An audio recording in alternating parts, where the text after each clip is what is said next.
How are you all? Well, basically, when Jane said to me and called me to ask me if I wanted to do this, she said, we're going to have a reveal party. And I said, well, I actually know what that is, surprisingly enough.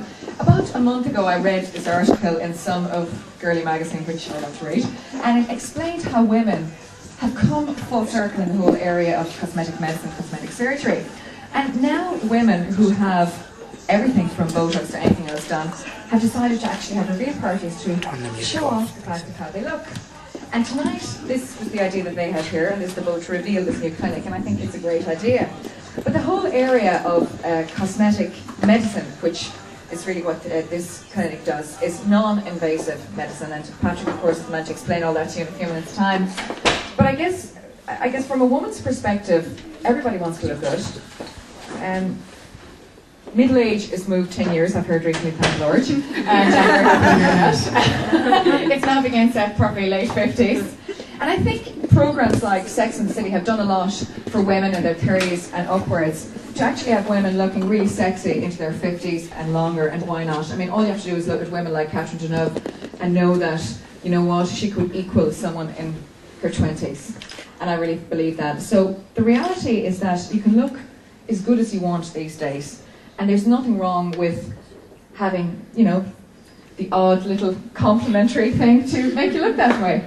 And I think that's a fantastic way that the world is going these days. And revealing it is probably something that will take us a little bit longer in this country, I think. I can't imagine us having reveal parties as much as maybe America yet. Now, a very important thing is, I believe, is that if you're going to have something, obviously, it's very important to go to somebody that you trust. And there are so many places open these days. Every time you open any magazine, Health or Image or Social Person or anything else in this country, you see various people advertising. And I think that, you know, it's important to go to someone reputable if anybody wants to get anything done. So someone like Patrick, who's been working in this area for decades now at this stage, is someone to actually trust. And I think it's great to have a clinic like this outside Dublin that people don't have to traipse up and down. And I think it's wonderful to look around tonight and also see men here in the room. Because it's not just women who are interested.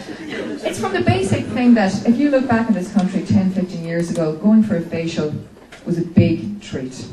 Now women are taking more care of themselves, everything from creams upwards.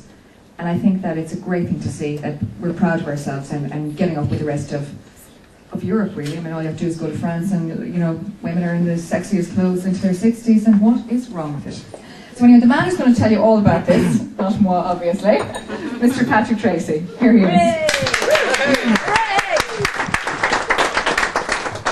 Thank you, Maura. Don't be running away. I'm going to slip down here for a second.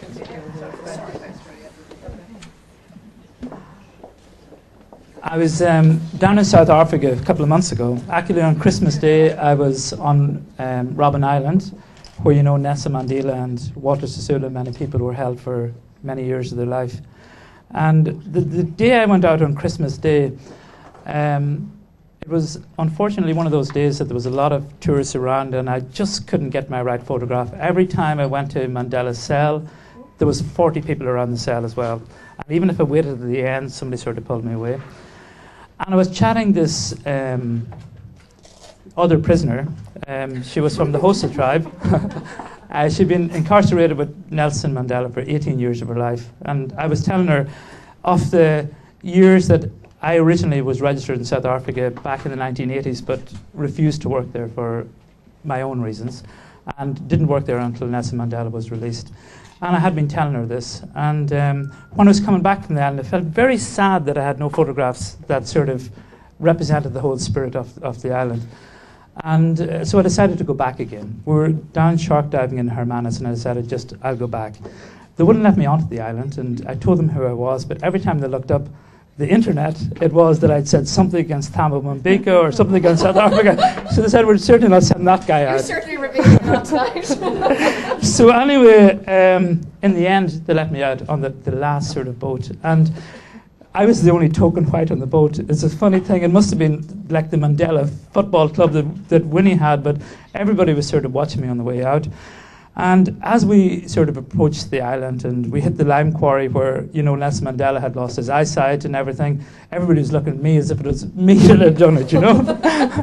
And then when we reached the compound where Joe Sisibu had been held for a lot of his life, and they showed where the prison dogs got 3 by 3 meters, but the prisoners only got 1.5 meters by 1.5 meters, they were all looking at me again as if, you know, you guys did this to our people, you know. And when we eventually reached Mandela's cell, and it showed where he was sort of cramped up in a very sort of small space for 18 years of his life, the pressure was really on, you know, and they were looking at me in such a way that if I even answered a question, they thought it was my father or something that sort of, you know, had incarcerated these people many years ago. And we were walking by a toilet at the time, and there was a little sign in the toilet, and it said, out of order, and somebody had written underneath it, yes, they were big time, you know.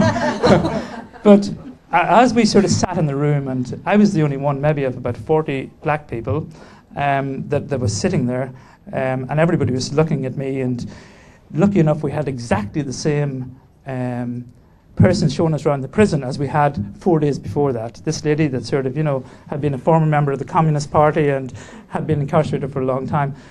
So as she ran through all the different sort of problems that had happened to them down through the years and the brutality and that they had suffered, everybody was looking at me and even edging up further and further away from me, you know. And then she happened to get up and she turned around and she said, you know, people like Nelson Mandela at the end of the day didn't really do anything to get out of prison. They were the prisoners in here. And she says, it was people like Treacy here, because you remember 4 days ago, they were the real heroes because they were the ones who protested to get him out. And it was wonderful. For the first time, it just turned everything around because these people got up and started shaking my hand. And in a way, I feel like that tonight. The real heroes of the opening of Cork are in the audience. It's not really me at all. It's people like Jane Hildred here, Sean, my brother, who built the clinic, Jane beside him, who designed it, all the staff that are around us, and a big sort of hand for them, you know.